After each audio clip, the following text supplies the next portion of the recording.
Hi అండి, welcome to Radhika's channel. ఈరోజు వినాయక చవితి రోజు మనం దేవుడికి నైవేద్యంగా పెట్టే తాలికల పాయసాన్ని మనం ప్రిపేర్ చేసుకుందామండి. చాలా టేస్టీగా ఉంటుంది. దేవుడికి కూడా చాలా ఇష్టం అనమాట. ఈ తాలిక పాయసమే మెయిన్ ఇంపార్టెంట్ అనమాట. ఇది ఎలా చేయలేని మనమైతే ఇప్పుడు ప్రాసెస్లోకి అయితే వెళ్ళిపోదాము లేట్ చేయకుండా. ఇక్కడ తాలికల పాయసం కోసం ముందుగా తాలికలు ప్రిపేర్ చేసుకోవాలండి. తాలికల కోసం ఇక్కడ నేను గోధుమ పిండి యూస్ చేస్తున్నాను. గోధుమ పిండితో చేస్తున్నాను అనమాట. ఇప్పుడు ఈ గోధుమ పిండిలో కొంచెం సాల్ట్ వేసుకోవాలి. సాల్ట్ వేసాక కొంచెం కొంచెం వాటర్ వేసుకుంటూ చపాతీ ముద్దలాగా కలుపుకోవాలన్నమాట. కొంతమంది బియ్య పిండితో కూడా చేస్తారండి, అలా కూడా చేసుకోవచ్చు. నేనైతే గోధుమ పిండితో చేస్తాను. మా అమ్మమ్మ వాళ్ళు ఇలాగే చేసేవాళ్ళు అనమాట. గోధుమ పిండితో చేసేవాళ్ళు, అందుకోసం నేను గోధుమ పిండితోనే చూపిస్తున్నాను ఈరోజు. ఇలా చపాతి పిండిలాగా కలిపేసి ఉంచుకోవాలన్నమాట. కొంచెం ఆయిల్ ఇలా పెట్టేసుకున్న తర్వాత ఒక 10 నిమిషాలు పిండిని నాననివ్వాలి. మూత పెట్టేసి పిండిని నాననిద్దాము. ఇప్పుడు పక్కకు పెట్టేసుకుందామండి.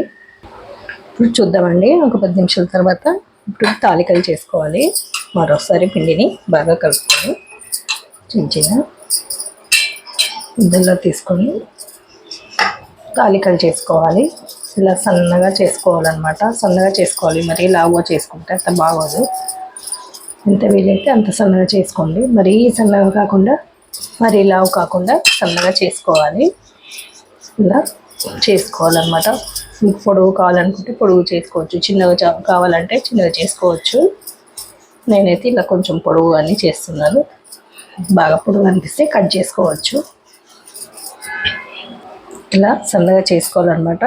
పొడవుగా అనిపిస్తే ఇలా కట్ చేసేసుకోండి మధ్యలోకి. ఇలాగే అన్నీ ప్రిపేర్ చేసుకోవాలన్నమాట. ఇప్పుడు అన్నీ మిగతా పిండి కూడా ఇవి చేసేసుకుందాము. చట్నీ చేసుకోవడం కష్టమే అనిపిస్తే ఇలా ఒక పీట మీద కానీ చపాతీ పీట మీద కానీ ఇలా చేసేసుకోండి, తొందరగా అయిపోతుంది. ఇలా అన్నీ ప్రిపేర్ చేసుకోవాలన్నమాట. ఇవి ఒకదానికొకటి అంటుకోకుండా కొంచెం పొడి పిండిని చల్లుకొని ఇలా విడివిడిగా చేసుకొని పక్కన పెట్టేసుకోవాలన్నమాట ఈ తాలికలన్నీ. ఇప్పుడైతే వీటిని పక్కకు పెట్టేసుకుందాము. ముందుగా స్టవ్ వెలిగించుకొని కడాయి పెట్టుకొని తాలికలను ఉడికించుకోవాలండి. ఇక్కడ 2 కప్పుల వరకు వాటర్ వేసుకోవాలి. ఏ కప్పు అయితే గోధుమ పిండి తీసుకున్నామో అదే కప్పుతో 2 కప్పుల వాటర్ వేసుకోవాలి. నీళ్ళను మరగనివ్వాలి కొద్దిగా. ఇప్పుడు నీళ్ళు మరగడం స్టార్ట్ అయిందండి. ఇందులోకి తాలికలను వేసేసుకోవాలి.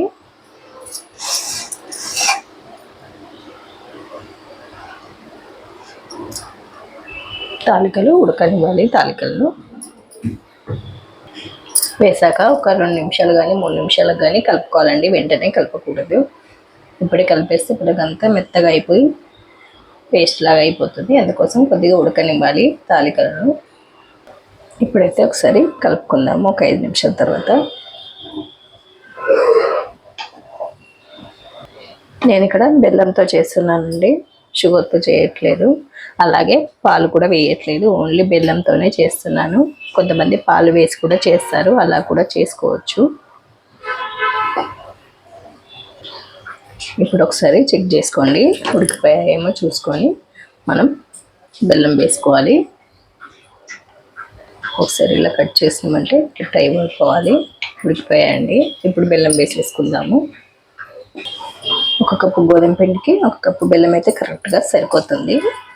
ఇలాగా చిన్నగా ముక్కలు చేసుకొని వేసేసుకోవాలన్నమాట. ఉడికిపోవాలండి బెల్లం కూడా మొత్తం. మనం ముందుగానే బెల్లం వేసామనుకోండి తాలికలు అనేవి ఉడకవన్నమాట బెల్లం వేసాక. అందుకోసం తాలికలు ఉడికిన తర్వాతనే మనం బెల్లం వేసుకోవాలి. ఇప్పుడు ఒక 5 నిమిషాలు ఉడకనివ్వాలి బాగా. బెల్లం అంతా కరిగిపోయిందండి. ఇందులోకి ఇప్పుడు మనం బియ్య పిండి వేసుకోవాలి. 1 స్పూన్ అంతా బియ్య పిండి తీసుకోవాలి. ఇందులోకి వాటర్ కలుపుకొని వేసేసుకోవాలన్నమాట. చిక్కబడుతుంది పాయసం అనేది. ఇలా కొంచెం వాటర్ కలుపుకోవాలి. వాటర్ కలిపేసేసుకొని వేసేసుకోవాలన్నమాట.